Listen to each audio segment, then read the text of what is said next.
Celui-là? Ah ouais, ça y est.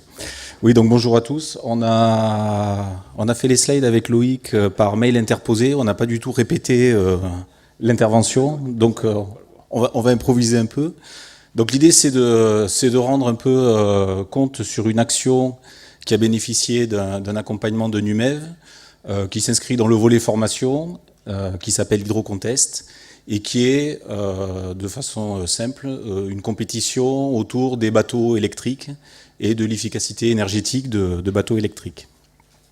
Or, les gentils organisateurs de cette action viennent du LMGC, du LIRM, de l'IES, et vous avez la liste ici, donc Loïc, mon binôme de présentation, Lionel Lapierre, qui est dans la salle un peu plus loin, Vincent Dufour et moi-même.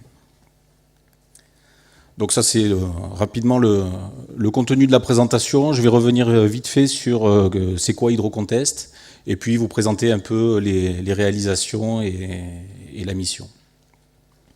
Alors Hydrocontest, c'est un concours où c'est, pour caricaturer, des courses de bateaux électriques. Donc c'est des grands enfants avec des gros jouets qui font la course avec des bateaux radiocommandés électriques. Mais les enjeux qu'il y a derrière, c'est l'efficacité des engins nautiques, et c'est un laboratoire d'idées pour essayer de préfigurer quels pourraient être les bateaux de demain. Ce concours est né en Suisse, notamment dans l'environnement de l'EPFL. Il est supporté financièrement par une fondation qui s'appelle la Fondation Hydros, et donc qui accueille pendant toute une semaine et qui organise toute la logistique autour de cette compétition qui réunit 25 à 30 équipes du monde entier. Et donc l'UM s'inscrit dans cette compétition en 2016 et en 2017, donc depuis 2 ans. Et donc la compétition est faite d'épreuves. Une épreuve catégorie légère avec une charge de 20 kg qui est posée sur les bateaux et qui pourrait préfigurer du transport de personnes de demain. Une deuxième épreuve catégorie lourde où les bateaux sont chargés avec 200 kg de barres d'acier et qui pourrait préfigurer le transport de marchandises. Et une troisième épreuve que j'ai oubliée sur le slide, qui est une épreuve d'endurance où on prend le bateau qu'on veut et il s'agit de faire le maximum de tours avant épuisement de la batterie. Donc là, les challenges un peu scientifiques, c'est vraiment la performance hydrodynamique des bateaux, sachant que tous les concurrents ont le même package, c'est-à-dire que tout le monde doit faire la course avec le même moteur, le même variateur de puissance, la même batterie. Et donc ce qui peut différencier les compétiteurs, c'est vraiment l'efficacité hydrodynamique du bateau et trouver des points de fonctionnement énergétique optimum, notamment pour la course d'endurance. Et donc c'est un peu le temple de l'hydrofoil. Donc la démonstration est à peu près faite que faire voler un bateau sur hydrofoil permet un gain énergétique de l'ordre de 30%. Donc tout le monde se bat pour faire voler des bateaux. Loïc, tu veux rajouter quelque chose? Non, c'est bon. Tu interviens quand tu veux. Pas de problème. Alors dans ce contexte-là, il y a un projet porté par l'UM. L'idée, c'est de faire voler un bateau avec des foils à plat. Si vous voulez, l'état de l'art un peu de l'hydrofoil, c'est d'avoir, comme on le voit sur le Sea Bubble, donc vous avez peut-être entendu parler de ce projet industriel de taxi sur la Seine, de bateaux électriques volants. Donc l'état de l'art de l'hydrofoil, c'est d'avoir des foils en V ou en U, comme vous voyez sur l'image, qui ont le bon goût d'être automatiquement régulés, c'est-à-dire qu'il n'y a pas besoin d'actionner ses ailes. Le bateau trouve automatiquement un point d'équilibre en altitude et en tangage roulis grâce à cette forme. Bien sûr, au niveau énergétique, ce n'est pas l'optimum, puisqu'on voit bien que la portance de l'aile n'est pas dirigée verticalement. Et donc l'idée des gens autour de ce projet ici à l'UM, c'est de démontrer la faisabilité d'un bateau sur 4 hydrofoils horizontaux et qui vont bien sûr nécessiter un contrôle intelligent, donc une électronique embarquée et des algorithmes de contrôle un peu savants, de façon à ce que le bateau maintienne son assiette en toutes circonstances avec 4 foils comme ça à plat. Donc c'est comme des volets d'avion qu'il faut actionner en permanence pour garder l'assiette. Et donc en marge de cet aspect formation et de la compétition Hydrocontest, côté UM, donc l'idée c'est de réunir des compétences de différents laboratoires, IES, LIRM, LMGC, donc des compétences en mécanique, en automatique, le génie électrique aussi, puisqu'on peut être amené à concevoir des moteurs, et la dimension système embarqué. Donc, et autour de ce projet d'engins nautiques à foils horizontaux, il y a plusieurs actions en cours. Hydrocontest en études, donc l'encadrement des étudiants qui participent à ce concours. Il y a un autre projet ICAT qui vise au développement d'un engin nautique de loisirs, donc un genre de scooter des mers sur 4 foils, qui est actuellement un projet de maturation porté par la SATT. Et alors à plus long terme, l'idée ce serait vraiment le développement d'un drone autonome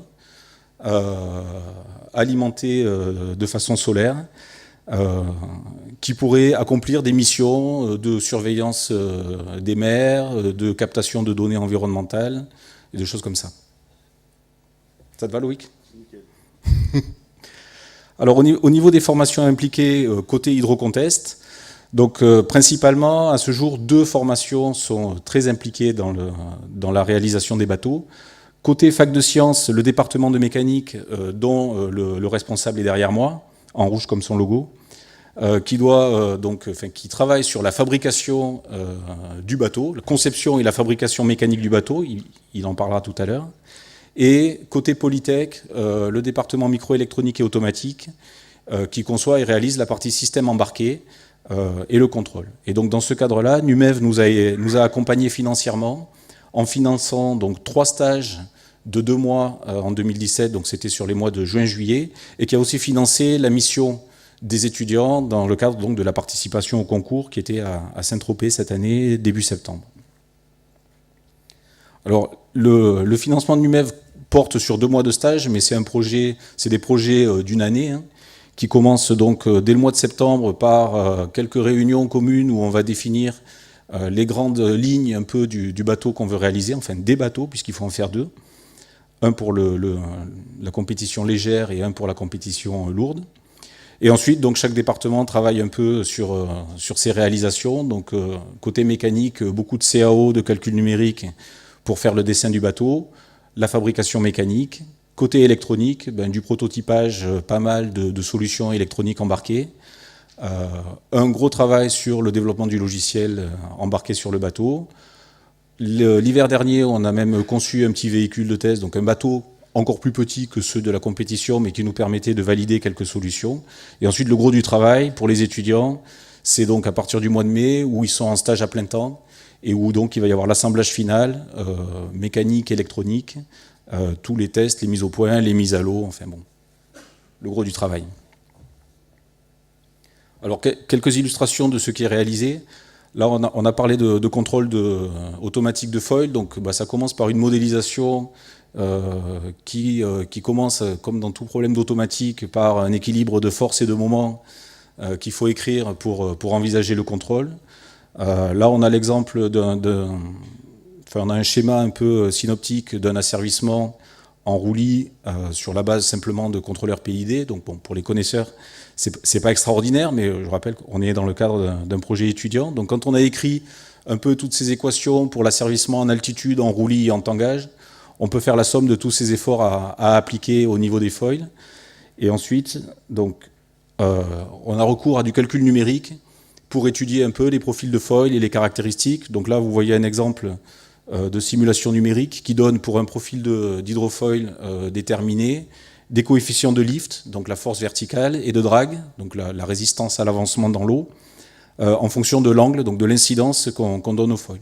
Et donc une fois qu'on a ça, quand on a taillé le foil et qu'on connaît sa surface et la vitesse avec laquelle il va avancer dans l'eau, on remonte aux forces, et donc on peut introduire ça dans les modèles de régulation, et puis ensuite dans le logiciel embarqué qui exécute la régulation. Donc là on voit par exemple que si on regarde la force de lift, on peut facilement linéariser cette caractéristique, et donc ensuite l'intégrer assez facilement dans les calculs.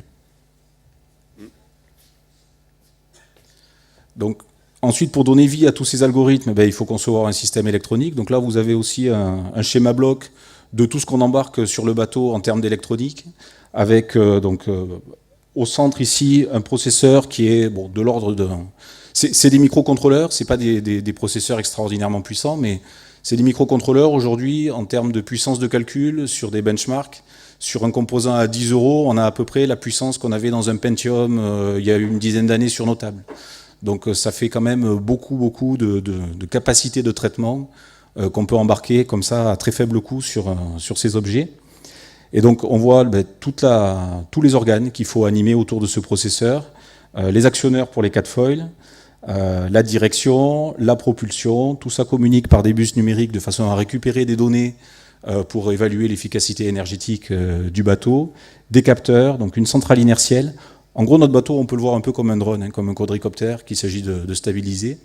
Donc on a une centrale inertielle, des capteurs de pression pour évaluer l'altitude, un GPS qui nous donne une indication de vitesse, et tout ça, c'est relié à la Terre, si vous voulez, au pilote, par une voie de télémétrie qui stream en permanence tous les organes, toutes les données vitales du bateau pour pouvoir faire un contrôle et un pilotage intelligent un peu du bateau.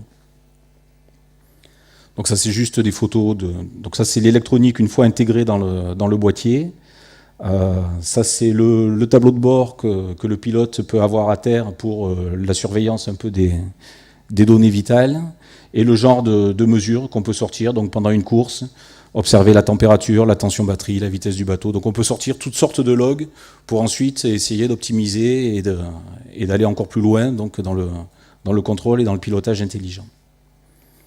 Et donc ça, c'est juste aussi une petite réalisation intermédiaire, donc un bateau construit autour d'un bodyboard de chez Decathlon avec 4 hydrofoils et qui nous ont permis de valider au moins les premiers algorithmes d'asservissement. Et donc cet engin-là a été mis à l'eau au mois de juin dernier et a permis donc d'avancer sur la partie électronique du bateau. Je vais donner la parole à Louis pour la suite. Merci Laurent. Donc le principe de ces bateaux, c'est, si vous suivez un peu l'actualité aujourd'hui, il y a la Transat Jacques Vabre qui est en train de finir. Et les 2 premiers bateaux, le premier bateau c'est un bateau qui n'a pas de vrais foils, c'est le bateau Sodebo. Le deuxième, c'est le bateau qui s'appelle Gitana. C'est un bateau de la famille Rothschild, moi c'est un gros sponsor Rothschild. Et là, c'est un bateau de 25 mètres qui est à voile et qui est sur foil. Et donc là, c'est la première fois qu'on fait traverser un hydrofoil multicoque sur l'Atlantique. Et donc, c'est vraiment des problématiques actuelles. Après, derrière, il y a tous les autres bateaux qui sont monocoques et ceux qui sont en tête, ils ont tous des foils. Et ce matin, Quito de Pavan disait, il y a 2 types de bateaux. Il y a ceux qui volent et les sous-marins. Donc aujourd'hui, surtout que le sien, il prend beaucoup l'eau, donc c'est pour ça qu'il l'appelle comme ça. Mais ça veut bien dire qu'aujourd'hui, l'efficience énergétique autour de la planète pour le déplacement des matières et des personnes est liée au foil. Et donc ce qu'on a développé, nous, avec le LIRM, l'IES et puis Polytech, c'est-à-dire qu'on fait travailler les étudiants, c'est de développer un process comme sur les drones volants, où c'est relativement simple, puisque on peut gérer la puissance ou la poussée dans les moteurs avec l'énergie. Alors que là, la poussée, comme on vous a montré, elle dépend de la vitesse à laquelle se déplace le bateau. Donc ça, c'est les prototypes qu'on a fait l'an dernier. Donc vous voyez qu'on a 4 foils ici qui sont... on a 4 foils qui sont réglables. Ça, c'est le bateau lourd. C'est-à-dire que, comme nous, ce qui nous intéresse, c'est vraiment de faire voler les bateaux. Et pour le côté prof, c'était vraiment d'essayer de gérer ça dans un projet de l'Université de Montpellier, là, dont Laurent vous a parlé. Nous, on était vraiment focalisés sur la partie bateau léger, foil asservi. Et les étudiants, ils étaient un peu à l'arrache, donc ils ont fait un bateau lourd. Ils ont trouvé quelqu'un qui leur a construit un bateau pour déplacer les 200 kilos avec une architecture plus que conventionnelle. Voilà. Résultat des courses, ça marche relativement bien. Donc vous voyez ici ce que les étudiants avaient dessiné, c'est-à-dire qu'on avait un asservissement du foil en bas de la jambe, c'est-à-dire que le flap se faisait au niveau de la jambe. Et puis là, on a fait une nouvelle conception au département de mécanique plutôt basée sur les profs. Et là, on a mis l'articulation plutôt au milieu, c'est-à-dire qu'on a fait plutôt... Là, c'est plutôt une cheville, et puis là, c'est plutôt un genou assez rigide. Et le contrôle se fait plutôt en haut, plutôt que simplement par des flaps, parce que la question qu'on peut se poser aujourd'hui, c'est est-ce qu'on gère l'incidence comme les flaps d'avion ? C'est-à-dire qu'il faut réaliser qu'un foil dans l'eau, c'est comme une aile d'avion. Est-ce qu'on fait travailler des flaps ou est-ce qu'on incline complètement le foil ?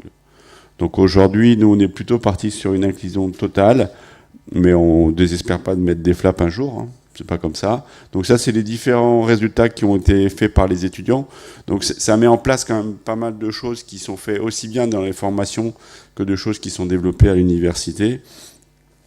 Là, on voit, donc ça, c'est évidemment leur cours de conception et dessin de simulation. Et ça, c'est la réalisation de pièces au niveau de Pro 3D, qui est le centre de prototypage et de fabrication additive développé, et la plateforme développée entre Polytech, le MJC, l'université, la faculté des sciences, le LIRM, l'IES, qui génère tout ça. Et ben, en fait, les étudiants ont pu profiter du savoir-faire de cette plateforme. Donc, ils ont fait des pièces en prototypage, en prototypage 3D, en fabrication additive, plastique. Bon, on n'a pas fait métal encore cette année parce qu'on n'avait pas trop les moyens, mais si NUMEF nous donne des sous pour l'année prochaine, on fera de la fabrication additive métal, hein, on n'est pas comme ça. Et donc ils utilisent aussi les logiciels de leur formation, et puis ça, c'est la réalisation qu'ils ont faite. Ça, c'est ce qu'on a fait avec l'université de Nîmes. Donc on a aussi travaillé avec l'université de Nîmes. Bon, cette année, ça a un peu moins bien marché que l'année d'avant. Mais en fait, les coques qu'on a utilisées cette année sont les coques qu'on avait dessinées l'an dernier. Mais on en avait dessiné des nouvelles. Mais malheureusement, il y a plein de choses qui ont fait que ces nouvelles coques n'ont pas pu être complètement réalisées. Mais on persévère. Donc on retravaille cette année avec l'université de Nîmes pour qu'ils nous donnent de nouvelles coques, de nouveaux foils et de nouveaux mâts. Voilà. Donc c'est ce qu'on fait.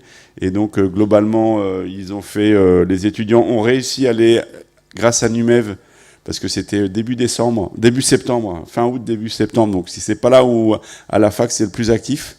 Donc c'était un peu compliqué, et on remercie NUMEV qui a réussi à les amener et à trouver la façon de pouvoir les développer. Et donc ça, c'était les étudiants. Et globalement, les deux bateaux, ils ont réussi à faire 2 16e de finale. Donc c'est quasi aussi bien que l'an dernier, et ils se sont fait couler dans la version longue comme l'an dernier. Donc on espère que ça va s'améliorer. Voilà. Et on ne sait pas encore où ça va se passer, mais probablement à Saint-Tropez. Voilà. Merci beaucoup.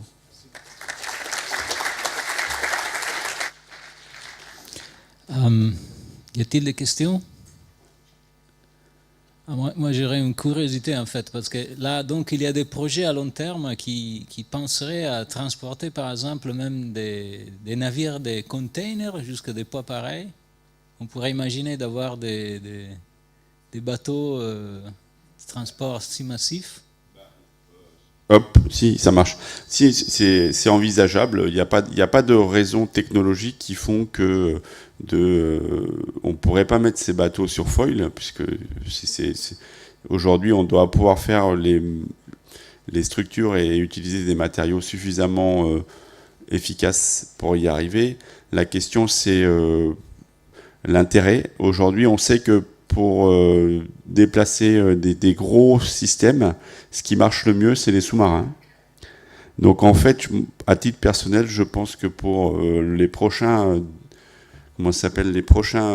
systèmes pour cargo, c'est plutôt des zeppelins à l'envers.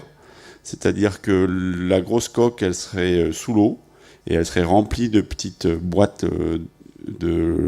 les trucs là, les containers, et au-dessus il y aurait une petite nacelle de survie dans laquelle il n'y aurait pas besoin d'avoir grand-chose, parce que à l'inverse des foils, si vous mettez c'est archimédien, hein, tout corps plongé dans un liquide ressort mouillé, donc il n'y a pas de problème. Donc si vous mettez des trucs très lourds au fond de l'eau, dans l'eau, en fait globalement c'est porté par son propre volume, donc c'est c'est moins dense que ce qu'il n'y paraît. Il n'y aurait pas des problèmes pour l'embarquement et le chargement? Ça c'est pas, à mon sens, c'est pas un problème. Aujourd'hui, les ports ne sont pas adaptés à la mise en place de structures de type sous-marin transcontainer. Mais ça, c'est qu'une question de choix. Parce qu'en fait, c'est que des boîtes de conserve qu'on ouvre et qu'on ferme. Donc, à mon avis, ils savent rentrer. Parce que il faut bien imaginer qu'un porte-container, une fois qu'il est chargé, c'est un bateau qui doit faire, ils mettent 8 caisses en hauteur. Et une fois qu'il est chargé, à la limite, il y en a une qui dépasse et le reste est sous l'eau. Donc en fait, le bateau s'enfonce au fur et à mesure qu'il est chargé. Donc il suffit de fermer la boîte et le couler un peu plus bas. C'est plus les sorties rentrées de port qui peuvent poser problème. Mais c'est comment ça s'appelle, c'est à mon avis la bonne solution, elle est là pour des trucs très très volumineux, alors que pour les trucs qui sont pas très lourds, on voit Sea Bubble. Il y a plein de choses si vous l'avez sur internet. C'est un truc qui date de il y a 2-3 ans, et notamment sur la côte ouest française, au sud du Finistère, il y a Lorient. Et Lorient, ils sont très avancés sur toutes ces problématiques de bateaux qui volent. Ils font des hors-bord qui volent, ils font des bateaux à voile qui volent monocoque, ils font des kayaks qui volent. Il y a vraiment tout un essor et il y a toute une économie à développer et un savoir-faire à faire, à apprendre en tous les cas et à développer. Merci. De rien. Très bien. Alors, je remercie